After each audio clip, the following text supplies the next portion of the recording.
India suspending visa services in Canada as diplomatic fight grows. This is the Great White North Report. I'm in love with the system. Never going home. I'm in love. So India is continuing to hammer Canada over allegations that the Indian government was implicated in the murder of a Canadian Sikh, and they decided to suspend all visa services in Canada. Basically, this means that Canadians will have a much harder time going to India. But again, what does that mean? I don't know too many people who want to actually travel to India myself, but there must be some people out there.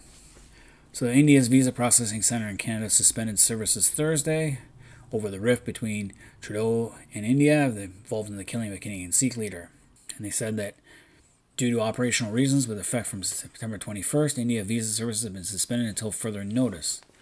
Indian Visa Application Centre in Canada said in a statement, gave no further details, including for entry, tourist, student, and employment visas. The centre has physical locations in cities such as Toronto, Ottawa, Winnipeg, and Vancouver, which means if you're in Halifax and you want to go get a visa, you have to travel to these places or send it in automatically.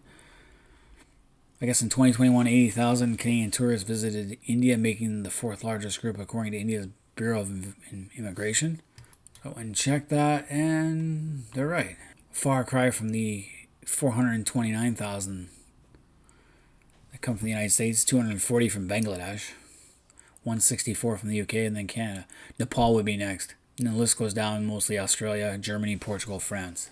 I only knew one, in all my life I've only met one girl who was Korean. She wanted to go to India so badly.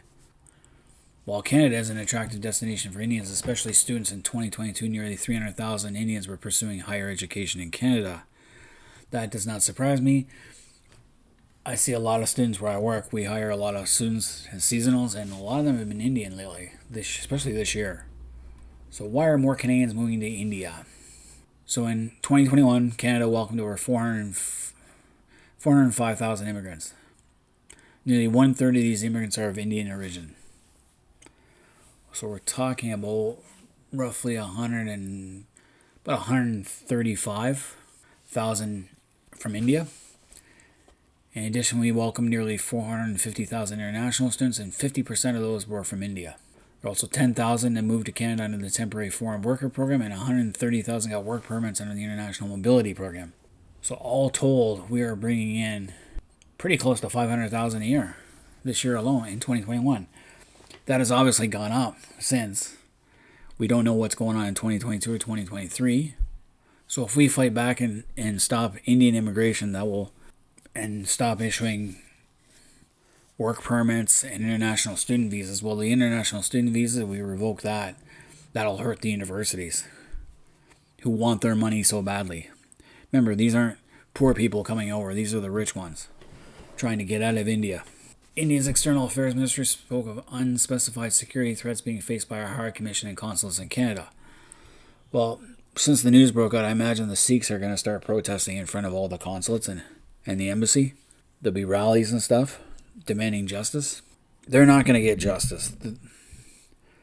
The government in India is not going to put itself on trial. They might, at the most, they might make a public apology if it comes out it's true, and they might pay reparations to the family. But the Sikhs have got to calm themselves down and not seek retribution. And that's the problem. That's going to create Trudeau should have probably kept that behind closed doors. I understand why he opened up his mouth, because the media was getting their hands on the story. It would have come out in the media and would have caused more of an uproar, and Trudeau had already tried that with the Chinese interference, and it didn't work out. It blew up in his face, so he decided to let this one out, cat out of the bag, before anyone knew about it. So now it's caused a fervor. You see the Sikhs in Canada, they're waving swords around. Not good, because there's already an extremist movement in the Sikh organization within Canada itself, and they're not exactly, we get the RCMP have now got to watch over them. It's taking focus away from other things. So they go on to say some diplomats have received threats on various social media platforms. Stay off your social media platform. Who cares? So Global Affairs Canada will continue to take all appropriate measures, including locally engaged staff, to protect our operations in India, because now in India, Indian people are now protesting in front of Canadian embassies too, I imagine. It's going to have a trickle-down effect. This is all because there are credible allegations of India Indian involvement in the assassination of a Sikh independence activist, Hardeep Singh Nijjar. That's what gets me. He's an independence activist living abroad. This is in Tibet, where the Chinese Communist Party sent the military in to Tibet. This is an area within India, part of the 47 partition that gave independence to Pakistan, India, and Bangladesh. Whatever Indians say about Britain, one thing Britain did was keep all the competing factions more or less at peace. They stopped the warring states period of India, unified the Indian subcontinent in a way it had never been done before, and stopped all the little infighting, which caused more damage than the British ever did. India was nothing but a geographical location before the British, with as many as 15 major states and a whole bunch of little states fighting each other for supremacy, especially after the collapse of the Mughals, who briefly unified probably about 80% of the Indian subcontinent, and they were foreigners themselves. But anyway, let's get on with this. So India requested the extradition of 20 to 25 individuals, and Canada did not act upon it. The time span for the request wasn't immediately clear. I don't even know if we do have a extradition treaty with India. So we do have an extradition treaty. How about that? Each country agrees to extradite on the other subject to the conditions of the treaty. Any person is being accused and convicted of okay. So basically we have if Nijjar committed a crime in India and he fled to Canada, then India could extradite him. But because he's in Canada supporting the Sikh organization in India, he cannot be extradited. There's no duty to extradite a person when the request for extradition is made for the purpose of discriminating against that person on account of his race, religion, or color, ethnic origin.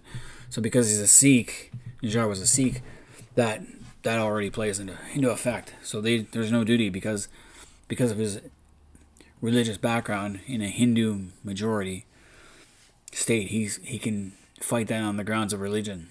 So he didn't commit a crime on Indian soil, technically. Though he is helping fund a succession movement, which isn't good. But also because he's a Sikh himself, and it's a Hindu majority state. So there's a lot of things here that could be viewed. So India views him as part of a terrorist organization, but Canada counter-argues with the fact that he's in a religious minority and may not be extradited because he will not get a fair trial, which might be true. So you got to look into that aspect of it all. Hell, Canada should be requesting the extradition of all these scam call artists, scam call center guys. They're making tons of money off Canadians, and nothing's being done. Indian authorities won't crack down on that. So we'll see what happens. So Nijjar was working to organize an unofficial referendum among the Sikh diaspora on independence from India at the time of his killing. Well, who cares? If you're a Sikh living outside of India, why do you care? You're not going to move back to that area. He denied India's accusation that he was a terrorist. Well, you're promoting secession within India. No one wants that. That's just like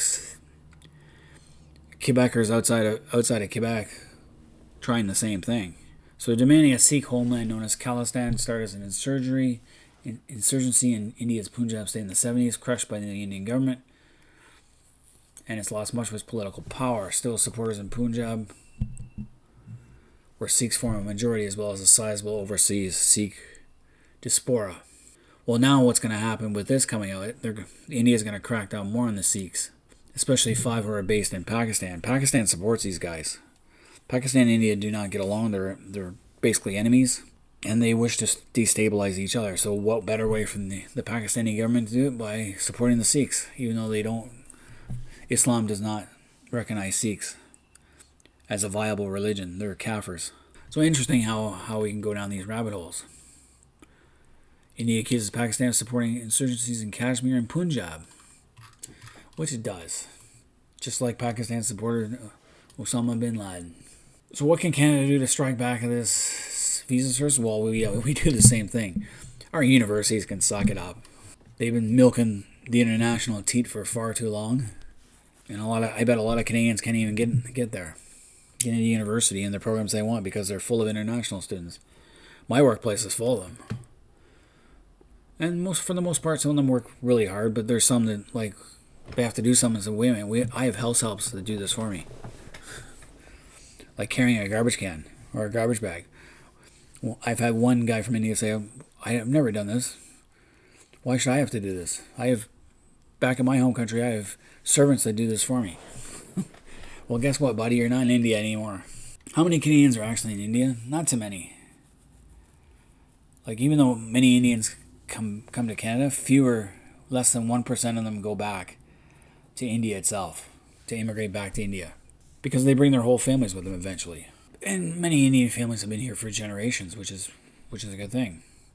Now, Canadian companies are showing interest because India has a large labor force, untapped, cheaper labor than in Canada, and there might be fewer government red tape. Definitely, bribery and corruption is rampant in India. Just look at the scam call centers. So why do India has a growing middle class with education, language skills, and work experience. Indians speak English pretty well. Most of them do. There's a few of them where I work. I couldn't understand what the hell they were saying, really, even though they were speaking English. Their accent was too thick. But for the most part, I find the women are more friendly than the guys. The guys are pretty cliquish. So they move as permanent residents, foreign workers, or international students. And because our immigration policies are very easy, it makes it easier for them to come across. Why would Indians want to come here? Because of study, work, and simply because it's also cleaner. India, of 180 countries in the environmental index, India ranks is the lowest. It ranked 180 out of 180. So it's not the cleanest place in the world. I've heard that from a lot of people. My own wife has no desire to go to India. And she's Filipino. The Philippines isn't the cleanest place either.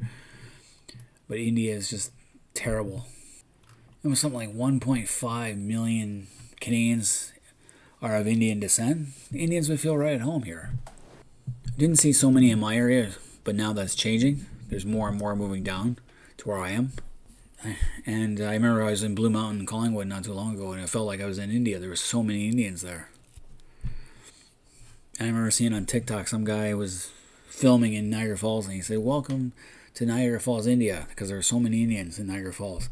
Some other guy did it in Banff, did the same thing. "Welcome to Banff, India." Just a funny thing that I saw on TikTok. So the question is, where do we go from here? Like I said, we could actually scale back our immigration from India to Canada. Why not? Got a lot of them already. Time to go look for some other spots. Though I'm more in favor of restricting Chinese immigration to Canada. We could definitely put a halt on it. International students and foreign workers. They say we have a historical work shortages here. We know we have a lot of people who don't want to work here. I see them all the time. People who are on welfare, who do not want to work. And it's time to make them work. But anyway, any Canadians out there, let me know what you guys think about this recent spat. Should Trudeau have let the cat out of the bag? And what should we do to do a tit for tat with India on this one? So I want to hear all your comments. Leave comments in the comment section below. And until next time, this has been the Great White North Report. I'm in love with the